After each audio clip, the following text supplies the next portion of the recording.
On June 9, 2011, Laura Simmons left her North Carolina home for her evening jog.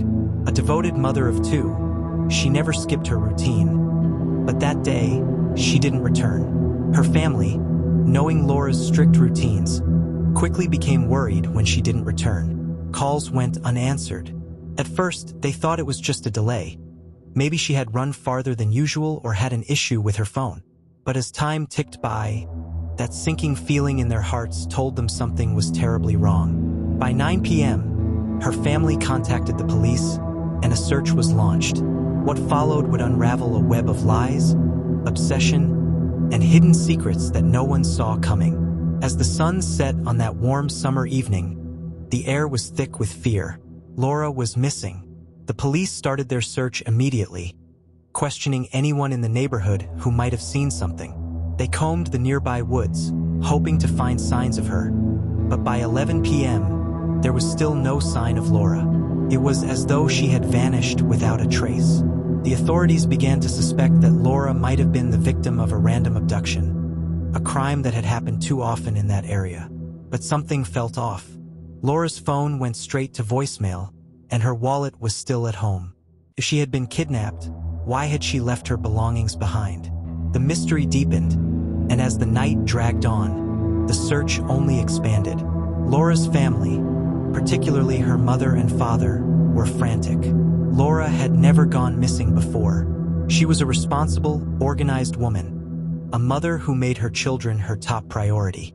They couldn't understand why she had just disappeared without a word. Her estranged husband, Michael Simmons, was contacted, and he arrived at the family's home shortly after the police began their search. The authorities knew Michael had a strained relationship with Laura. They had been in the midst of a bitter custody battle for months, but nothing suggested that this would lead to something as extreme as Laura's disappearance. Michael assured the family that Laura would be found, but his demeanor seemed oddly detached, and his responses to questions were somewhat evasive. His calmness was starting to feel unnatural.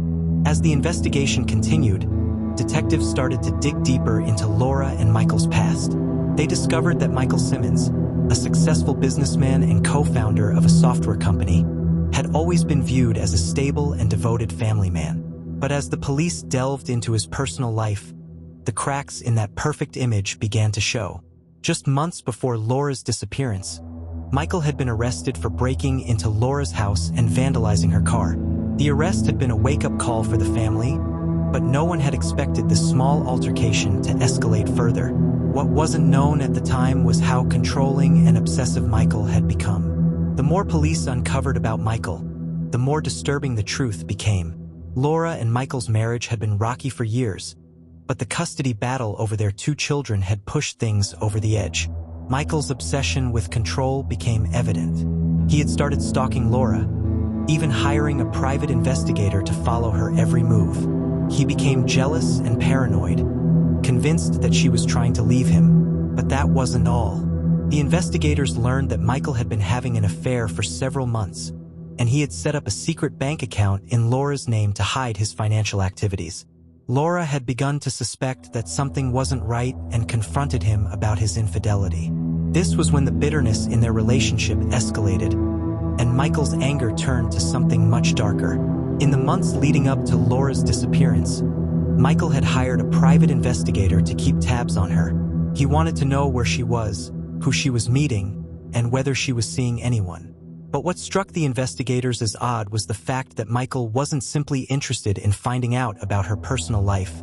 He was more focused on maintaining complete control over her. Michael had always wanted to keep his family intact at any cost, and when Laura miscarried their second child, his world began to crumble. His desire for a son, and the grief of losing the child, pushed him into a spiral of possessiveness and control. His obsession intensified, and the more he tried to control Laura's life, the more she pushed back. The police finally pieced together the facts. Michael's behavior was not just the result of a broken marriage.